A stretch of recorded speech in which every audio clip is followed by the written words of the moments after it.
Ayan po mga kasisilabs, naghiwa si Idol ng bawang sibuyas dahil kami ng lechon paksiw.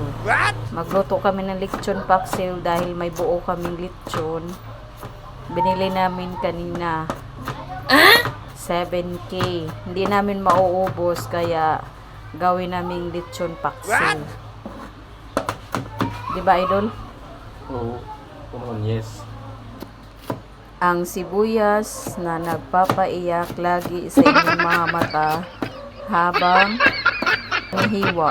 At isusunod na po natin ang ating hiwasan na nini mo? Kamatis. Yan.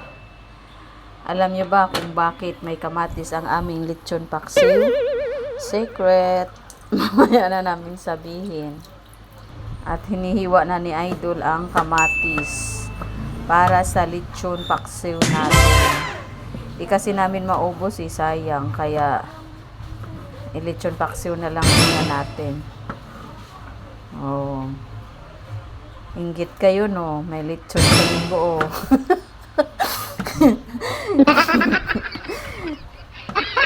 Ayan ulam namin para bukas kasi kumain na kami.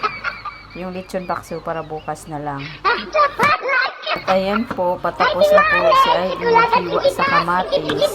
Ang susunod naman po niya paghiwa ay itong sibuyas dahon. At hinihiwa na po ni Idol ang sibuyas. Masarap kaya si Idol magluto. Parang sa pagmamahal niya sa akin, masarap. Masarap magmahal si Idol kaya masarap din siya magluto. Sibuyas. Ay, bawang pala. At isunod na natin ang ating sibuyas. At imekos-mekos mo konti. Isunod natin ang kamatis, pangpakinis ng ating mga